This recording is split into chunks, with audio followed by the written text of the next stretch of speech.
Chris Collins did what to that apple? Made it forbidden. This is not the Garden of Eden, but I'm saying we got the forbidden apple amongst us. And I'm so excited to unbox this with y'all. I got the little decant, little temptation on the side. Trying to make somebody spend their savant by Chris Collins. Yeah, that's beautiful.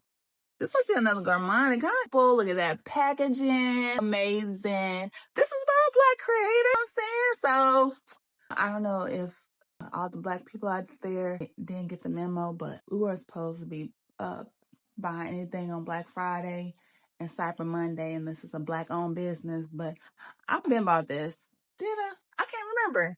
Anyway, it was 35% off, so I feel like it was the proper time. Okay, I'm trying to let me get this ribbon off. I'm probably gonna have to cut this because I'm so excited. This like Christmas. Let me just break this open. Okay, got the little box reveal right here. Chris Collins. Okay. Oh, I'm so excited. Oh, look at that bottle. This bottle just says luxury, finest whiskey that you can never buy anywhere in the country. Okay, this is Italian. Okay, this is going to Dubai. Okay, ooh, Collins, look at there. Okay, see, can you see it? Okay, look at that. Okay, Collins. Okay, Collins. This is supposed to be like fruity gourmand scent.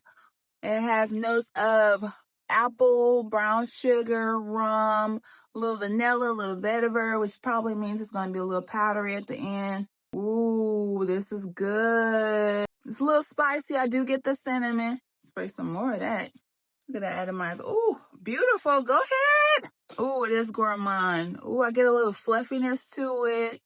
It's absolutely unisex. Let me spray this on skin. This is amazing. Okay, I do get a little angel share, and I don't know if it's because of that apple mixed with that cinnamon and rum. However, ooh, it has like a little muskiness. I wonder if it's that vetiver in there. Clean. Do get a lot of the apple at the first sniff. I do get a lot of apple. It does get a little boozy. I smell a little muskiness to it. It could be me. I don't know. I just got off work. So, okay. I might be able to skip that angel share then because I was thinking about getting angel share. This is a little bit down, so this is a milder version. I do get a little bit of that rum, but oh no, it's a very good scent. Okay, Collins. Kind of sweet, but not overly sweet. What does it remind me of, though? It reminds me of something. I'm getting a little Play-Doh-iness. I'm not sure what that is. A little Play-Doh. What is the brown sugar? The brown sugar is making it a little bit warm to me.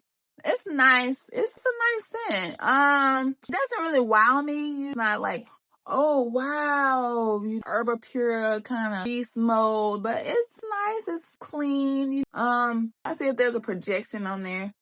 I can't even smell it anymore. Maybe I'm being blind from the amount that I've sprayed, but no, I can't even smell it. But I do get that powder at the end, like a vanilla powder like Matiere, but it's a little settled. I don't know.